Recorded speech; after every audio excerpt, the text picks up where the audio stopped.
Os hidrocarbonetos são compostos químicos constituídos por átomos de carbono, um dos elementos mais abundantes no espaço interestelar, e do hidrogênio, que é o elemento mais abundante do universo. A figura representa um diagrama de níveis de energia do átomo de hidrogênio. Em relação ao átomo de hidrogênio, o que é importante nós sabermos? Que o elétron, quando está no átomo, só pode ter um valor de energia bem definido. Nós vemos que a energia está quantizada, não significa que tenha sempre a mesma. Se ele absorver, fica com mais, é uma excitação. Se ele emitir energia, se ele libertar energia, fica com menos, é uma desexcitação. Num caso, no caso da excitação, temos a absorção de radiação, que geralmente se identifica nos espectros pelas linhas pretas. Quando nós temos emissão de radiação, temos as linhas coloridas. Essencialmente é isso. Okay? Neste caso em particular, também temos que saber que as expressões matemáticas com as quais nós trabalhamos são a variação da energia do elétron é sempre igual à diferença entre a energia final e a energia inicial. E também sabemos que a energia da radiação, sendo emitida ou sendo absorvida, é sempre igual ao módulo da variação da energia do elétron. Sempre isto. Se a energia do elétron se encontra quantizada, então as variações de energia também estão quantizadas, porque ele só pode absorver valores de energia que sejam exatamente correspondentes à diferença da energia dos níveis. Essencialmente é isto. Agora, seleciona a única opção que apresenta o valor da energia da radiação envolvida na transição do elétron do nível energético que corresponde ao primeiro estado excitado. Ora, o primeiro estado excitado, uma vez que o estado fundamental é o nível 1, o primeiro estado excitado é o nível 2. Se vem do primeiro estado excitado para o estado fundamental, esta é a transição. A variação da energia do elétron será igual à diferença entre a energia do nível 1, que é do fim, e a do nível 2.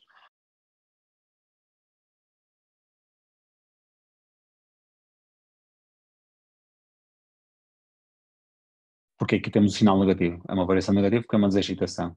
Qual é o valor da energia da radiação? Bem, a energia da radiação será igual ao módulo da variação da energia do elétron, que dá o 1,64 vezes 10 elevado a menos 18 joule, e por esse motivo será a opção D. Seleciona a opção que contém os termos que preenchem sequencialmente os passos seguintes. Os átomos de carbono no estado fundamental apresentam alguns elétrons de valência distribuídos por, neste caso em particular, se nós fizermos a configuração eletrónica para o carbono, nós temos um S2, 2S2 e 2P2. Ora, 2P2 nós podemos expandir isto. Podemos fazer 2PX, 2PY, 2PZ. Coloco 1, 1, 0. Quando eu coloco no máximo 2 elétrons por cada orbital, estou a aplicar o princípio da exclusão. Quando eu coloco aqui um elétron em cada orbital, e só depois é que vou formar os pares de elétrons, estou a aplicar a regra de 1. Elétrons de valência são os do último nível, são 4 elétrons de valência distribuídos por 3 orbitais, uma orbital S e 2 orbitais P. Será por isso a opção D. Um dos sulfatos industrialmente mais importantes é o de sódio, muito usado na produção de pasta de papel e na indústria de detergentes, entre outras. O sulfato de sódio é constituído por sódio, por enxofre e por oxigênio. Seleciona a opção que corresponde a uma configuração para o enxofre, mas num estado excitado. Ora, o enxofre tem número atómico 16, vamos fazer a configuração para o estado fundamental. 1S2, 2S2, 2P6, 3S2 e 3P4. Portanto, 3P4 será PX2, PY1 e PZ1. Neste caso, nós temos que a configuração de esta será esta cá de baixo, portanto é de estado fundamental, e nós queremos uma configuração para um estado excitado. Esta aqui, temos aqui 2P7. Ora, 2P7 implica que nas 3 orbitais P tínhamos que ter uma orbital P com 3 eletrões. Isso viola o princípio da exclusão de Pauli, que diz que na mesma orbital eu não posso ter elétrons com o mesmo spin, ou seja, na prática só posso ter no máximo 2. Portanto, isto aqui está errado. A configuração C tem ali um 3S3. Que também viola o princípio da exclusão, está errada. Portanto, a D é o do estado fundamental, portanto a do estado excitado será que a configuração B. Há aqui um destes elétrons, 2P, que ao receber energia transitou para a orbital 3P. Justifica a afirmação com base nas posições relativas dos elementos sódio e enxofre na tabela periódica. O raio do sódio é superior ao do enxofre. Ora, se é com base nas posições relativas, eu não tenho que fazer referência à configuração eletrónica. Se vocês forem ver as posições relativas na tabela periódica, o sódio e o enxofre eles estão no mesmo período. Só que o sódio está muito mais para a esquerda. Então, nós vamos ter que as localizar, vamos ter que dizer como varia a propriedade e vamos ter que concluir. Então dizemos assim, sódio e enxofre localizam-se no mesmo período. De que forma elegante é que nós podemos dizer que o enxofre está à direita? É com referência ao número atómico, sendo o número atómico do enxofre superior ao do sódio. Portanto, isto é a mesma coisa dizer que o enxofre está à direita. Ao longo de um período, o raio atómico diminui por causa do aumento da carga nuclear. Aumenta a carga positiva do núcleo, que atrai mais os elétrons, e os elétrons aproximam-se do núcleo, por isso o raio do átomo fica mais pequeno. o raio atómico diminui ao longo de um período no sentido crescente do número atómico. Se o raio diminui no sentido crescente do número atómico, se o sódio e o enxofre estão no mesmo período e o número atómico do enxofre é superior, então concluímos que o raio atómico do sódio é maior que o do enxofre. Terceiro exercício. A figura representa um diagrama de níveis de energia para o hidrogênio. No átomo de hidrogênio, a variação da energia associada à transição do nível 2 para o nível 1. Aqui fazemos que a variação da energia, se é de 2 para 1, é a energia final, que é de nível 1, menos a do início, que é de nível 2. A energia de nível 1 é menos 2,18 vezes 10 elevado a menos 18, menos ao nível 2, que é o menos 0,54 vezes 10 elevado a menos 18. Portanto, menos 0,54 dá mais 0,54, dá mais 0,54 menos 2,18. Portanto, será a opção A. No átomo de hidrogênio, qualquer variação do eletrão para o nível 1, portanto, sempre que há uma variação da localização do eletrão, uma transição para o nível 1, tem que ocorrer sempre uma desexcitação, certo? Não há níveis abaixo do 1. Qualquer desexcitação para o nível 1 ocorre com emissão de ultravioleta. Portanto, será emissão de ultravioleta. E de que tipo é o espectro de emissão do átomo de hidrogênio na região visível? É um espectro de emissão que é descontínuo. É a mesma coisa dizer que é um espectro de emissão de risco. Seleciona a opção que contém os termos que preenchem sequencialmente os espaços. O carbono e o oxigênio são elementos que, vocês têm assim, o carbono tem a meio, entre o carbono e o oxigênio tem o azoto, e tem aqui o oxigênio. Portanto, eles localizam-se na mesma linha que o mesmo período. Portanto, localizam-se no mesmo período. Portanto, onde está o grupo, está errado. Sendo a energia de ionização do carbono é inferior em relação à do oxigênio. Porquê? Porque a energia de ionização aumenta ao longo do período por causa do aumento da carga nuclear. Porque quando aumenta a carga nuclear, significa que aumenta a carga elétrica do núcleo, o núcleo fica mais positivo, atrai mais os eletrões, é mais difícil retirar de lá os eletrões. Eu tenho que fornecer mais energia. Isso é que é a energia de ionização. Então significa que a energia de ionização do carbono é inferior à energia de ionização do oxigênio. Portanto, não é superior, portanto fica a opção C. As moléculas de amoníaco e de metano são constituídas por átomos de hidrogênio ligados a um elemento do segundo período da tabela periódica, respectivamente o azoto e o carbono. As transições eletrónicas que ocorrem entre os níveis de energia do hidrogênio estão associadas às riscas que se observam nos espectros de emissão e de absorção. Relativamente às transições, classifica um verdadeiro ou falso a cada uma das afirmações. Então, a transição de 3 para 1 ocorre com a emissão de ultravioleta. Isto será verdadeiro. Qualquer desexcitação para o nível 1 implica emissão de ultravioleta. A transição de 3 para 4 é uma risca vermelha. Isto será falso. Em primeiro lugar, se é uma transição de 3 para 4, é uma absorção. Então é uma risca negra. Okay? Além do mais, vermelho seria visível e a radiação visível está envolvida quando a transição envolve o nível 2. Okay? Tem que passar para o nível 2. A transição eletrónica de 5 para 3 ocorre com emissão de infravermelho, é verdade. A transição de 4 para 2 está associada a uma risca colorida no espectro de emissão do átomo, também é verdade. Uma risca colorida é uma risca que tem cor, portanto é visível. Depois, qualquer transição eletrónica para 2 está associada a uma risca da série de Balmer. Esta é uma rasteira, é falso. Porquê? Ora, de facto, a série de Balmer corresponde às radiações que são emitidas quando ocorre a desexcitação para o nível 2. Mas aqui diz qualquer transição para o nível 2. Não tem que ser uma desexcitação, pode ser uma excitação. E se a excitação for de 1 para 2, já não é a série de Balmer, mas envolve radiação ultravioleta, portanto já pertenceria à série de Lyman. Os valores absolutos, os módulos, portanto, das energias envolvidas nas transições de 4 para 1 e de 1 para 4 são iguais, correto?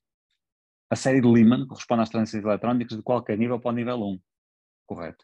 De facto, a série de Lyman corresponde às transições que envolvem a radiação ultravioleta. Ora, para o nível 1 são sempre desexcitações. Okay? Finalmente, a uma risca colorida no espectro de absorção corresponde uma risca negra no espectro de emissão. Esta afirmação é falsa. E corretamente ficaria a uma risca colorida do espectro de emissão corresponde uma risca negra do espectro de absorção. Está errado. A configuração eletrónica do átomo de azoto é de 1s2, 2s2 e 2p3. Podendo cada orbital atómica ser preenchida por um máximo de 2 eletrões. Seleciona a alternativa que caracteriza uma das orbitais do átomo de azoto que no estado fundamental contém apenas um eletrão. Das orbitais do azoto que nós temos ali, nós temos as orbitais S, tem lá 2 eletrões. Depois temos a P, tem lá P3. Vocês sabem que são 3 orbitais, cada uma tem um eletrão, certo? PX1, PY1, PZ1. Portanto, será a opção B. Considera a configuração eletrónica do azoto no estado fundamental. Quantos eletrões possuem igual valor de energia de remoção? 3. O fluoreto e o sódio são partículas que apresentam a mesma configuração eletrónica. Elas têm o nome, estas partículas são as isoeletrónicas. Preveja justificando qual dessas partículas deverá apresentar maior raio. E os critérios são, primeiro, seria o número de níveis, depois seria a carga nuclear. A carga nuclear é a carga positiva do núcleo. E, finalmente, teríamos a carga da nuvem eletrónica. Curiosamente, aqui, o aumento da carga nuclear e o aumento da carga da nuvem eletrónica funcionam em sentidos opostos. Porquê? Quando aumenta a carga nuclear, o núcleo fica mais positivo, exerce uma força atrativa mais intensa e, por esse motivo, o raio diminui e a energização aumenta. Quando aumenta a carga da nuvem eletrónica, porque ficamos com mais eletrões, aumenta a repulsão e, por aumentar a repulsão, a partícula fica maior. A configuração para o fluoreto ou para o cationo de sódio, a configuração é 1s2, 2s2, 2p6 para as duas partículas. Vamos fazer a comparação seguindo esta sequência. Número de níveis, mesmo. Carga nuclear, já está aqui a diferença. A carga nuclear do fluoreto é de 9, mais 9 em particular. A do sódio é de mais 11. Então, se o sódio tem mais prótons, é porque tem um núcleo que atrai com mais intensidade os eletrões. Se atrai os eletrões com mais intensidade, então os eletrões vão se encontrar em média mais próximos do núcleo. Então significa que o raio da partícula Na+, será inferior à do F-. O monóxido e o dióxido de carbono são gases que existem na atmosfera, provenientes de fontes naturais e de fontes antropogénicas. Antropogénicas são geradas pelo homem. As moléculas do monóxido e dióxido podem ser representadas, respectivamente, por estas fórmulas de estrutura. Seleciona a alternativa correta. A ligação carbono-oxigênio no dióxido de carbono tem qualquer coisa em termos de energia e qualquer coisa em termos do comprimento de ligação. Ora, no dióxido temos uma ligação dupla, no monóxido temos uma ligação tripla. O que é que nós sabemos? Quando aumenta o número de pares de elétrons partilhados, aumenta a energia de ligação, porque ela fica mais forte e diminui o comprimento. Então, no dióxido passa a ter menor energia e maior comprimento. Portanto, menor-maior será a opção B. Em termos médios, a percentagem em volume do dióxido de carbono na atmosfera é de 0,035%. Outra maneira de indicar essa concentração em partes por milhão em volume. Seleciona a alternativa que corresponde à concentração, mas em partes por milhão. Ora, o que é que vocês conhecem? Na percentagem em volume, será igual ao volume, neste caso, de CO2, sobre o volume do ar vezes 100. Se for nas partes por milhão, será igual ao volume do CO2 sobre o volume do ar vezes 10 levantado a 6. Se eu tiver a percentagem e quiser passar diretamente para partes por milhão, então aí sim, multiplico por 10 levantado a 4, né? Multiplico por 10 mil. Neste caso, se nós temos 0,035%, ficará 0,035 vezes 10 elevado a 4. Portanto, isto são 3,5 expoente menos 2 vezes 10 elevado a 4 a 3,5 expoente 2. Portanto, será a opção C. Seleciona a alternativa que corresponde ao número de átomos que existem 23 gramas de dióxido de carbono. Portanto, o número de átomos vai ser igual ao número de mol de dióxido de carbono vezes a constante de Avogadro vezes 3. Ok? A quantidade vezes a constante de Avogadro dá-me o número de moléculas vezes 3, cada molécula tem 3A. Passamos a ter 22. A massa molar de dióxido de carbono é 44,01. Portanto, 9 expoente 23 será a opção C. A diminuição do ozono na estratosfera está relacionada, entre outros fatores, com reações que envolvem os CFCs. Qual as seguintes fórmulas representam clorofluorcarboneto? Portanto, se é clorofluorcarboneto, vai ter que ter carbonos, vai ter que ter fluores, vai ter que ter cloro. Portanto, vamos excluir. Ora, a primeira molécula só tem flúor, não tem cloro. A segunda também. A terceira só tem cloro, não tem flúor. Portanto, a única que tem flúor e cloro será aqui a molécula representada na estrutura D. Comparando as ligações simples e triplas, a ligação tripla tem maior energia e menor comprimento. Portanto, será a opção A. No laboratório, um aluno preparou com rigor uma solução aquosa do cloreto de sódio a partir do reagente sólido. Para preparar a solução, o aluno mediu a massa necessária de cloreto de sódio, utilizando uma balança digital que apresentava uma incerteza de leitura de 0,01 grama. Dos seguintes valores de massa, qual deverá o aluno ter registado? Quando a balança é digital, se a tolerância de leitura é 0,01, significa que a menor divisão da escala da balança será de 1/100ª. Portanto, o aluno só consegue registrar até às centésimas. O registro A vai até às milésimas. O D está nas unidades e o C está nas décimas. O que significa que o único registro correto será aqui a opção B. O volume de solução preparada foi de 250,0 cm3. Apresenta o valor acima referido em decímetro cúbico, mantendo o número de algarismos significativos. Portanto, 250,0 centímetro cúbico é a mesma coisa que temos 0,0 0,2500 decímetro cúbico. Foi pedido ao aluno que preparasse com rigor 50 centímetro cúbico de uma solução de cloreto de sódio de concentração 0,23, a partir da solução inicialmente preparada de concentração 5,71 vezes 10 elevado a menos 1. Calcule o volume de solução inicial necessário para preparar o volume referido da solução diluída de cloreto de sódio e apresente todas as etapas de resolução. Ora, nós sabemos que o fator de diluição é igual à concentração inicial sobre a concentração final. A do início é da concentrada, a do fim é da diluída.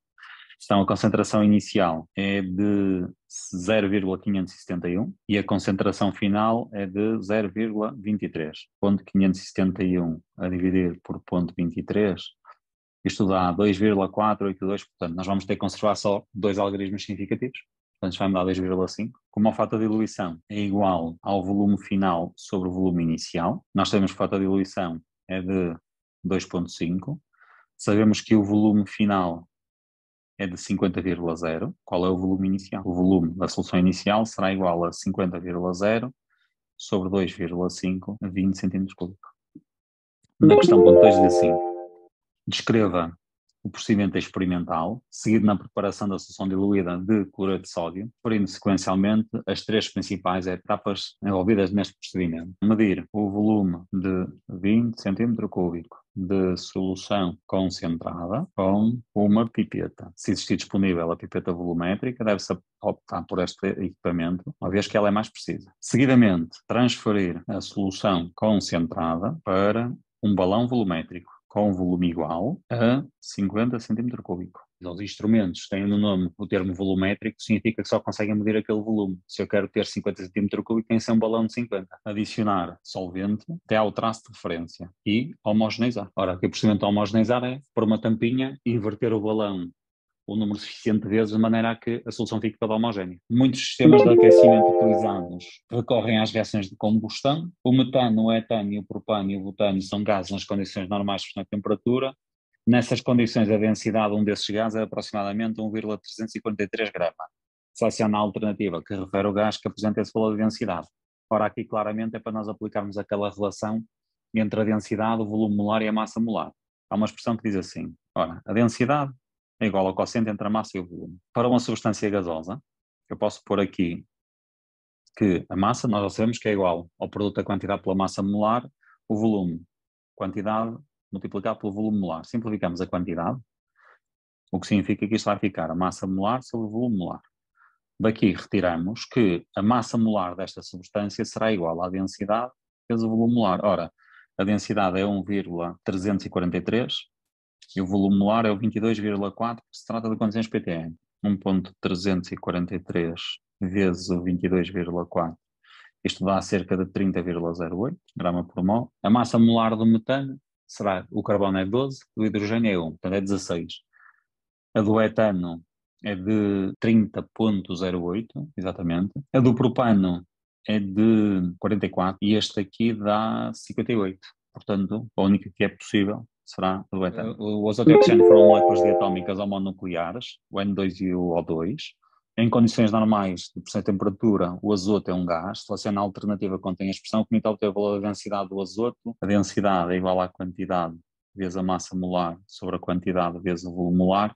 Simplificando a quantidade, fica uma massa molar do azoto que dá 2 vezes o 14,01, a dividir por 22,4. Neste caso, a unidade estará expressa em grama por decímetro cúbico. No entanto, no exercício é solicitado que o resultado seja apresentado em grama por centímetro cúbico.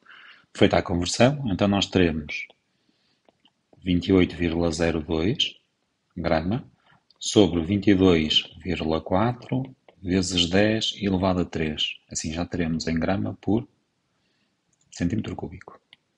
A opção correta será a opção B. Seleciona a alternativa que corresponde ao número aproximado de átomos que existem 48 gramas de oxigênio. Portanto, o número de átomos de oxigênio é igual à quantidade de moléculas vezes a constante de Avogadro vezes 2. A quantidade, vamos dividir a massa pela massa molar, portanto será 48 a dividir por 32 vezes 602 vezes 10 elevado a 23 vezes 2.